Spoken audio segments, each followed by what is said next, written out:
to. We march together as feminists because we have a struggle to win.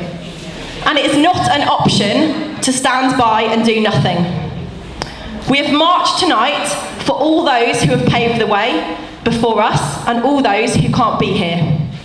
For the 2 women a week murdered by violent partners. For the 1 in 4 women who are raped. We marched because we know, in all of our diversity, what it is to live with the real threat of sexist violence. Some of us live with it in our workplace. Some of us live with it when we walk home at night. And some of us live with it in our homes.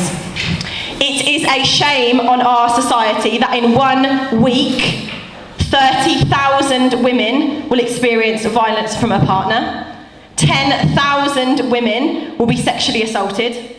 2,000 women will be raped. And all this with a rape conviction rate which stands at one of the lowest in Europe at 6%.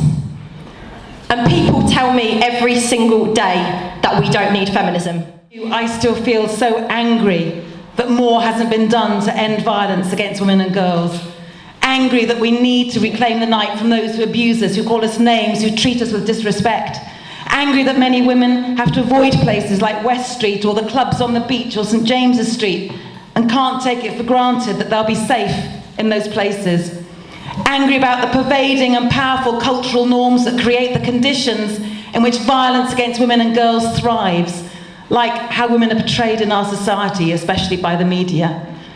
And it's been repeatedly shown that the links between the portrayal of women as sex objects by the media and the sex industry underpins the violence and discrimination against women every day. But sex object culture harms boys too, who are pressured to act out a version of being a man in which power over women is normal. But for as long as women are objectified in the media, we'll have to contend with the fact that 1 in 3 people think that a woman is responsible for violence against her if she's wearing so-called revealing clothing. And for as long as young men and women are not helped to counter the images and stereotypes being sold by everyone from supermarkets to the sex industry, then we all have to struggle to feel equal.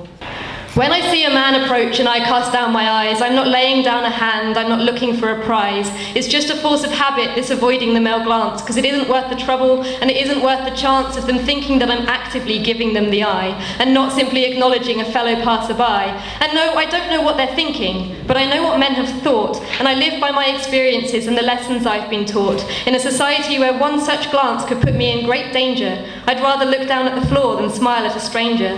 And in this tragedy of modern times where every man's a threat and every woman on her own is clearly asking for it, I fight and fucking fight to keep my head held high. So if I'm not catching your glances, I'll be looking at the sky. Because I've seen the way things could be and I've seen the way things are, and there's nothing nice or wholesome about murder, rape or war, and there's absolutely nothing fair about the lack of equal pay or the fact that thousands of women are assaulted every day, and all that's running through my mind as I walk down the street. So don't judge me if I look away, and if our eyes should meet, just ask yourself how you would feel before you turn to shout. If you were always half afraid of men when you went out, just ask yourself how you would feel if every single day when you went to the wardrobe or you walked a certain way, you had to wonder what a judge would say about your skirt, and whether if you wear those heels you're asking to get hurt, and whether you should have a drink or stick with lemonade because you know how many women every minute are betrayed by someone they thought they could trust or who they have just met, and whether you can go outside and have a cigarette without dealing with the banter from the usual drunk lout,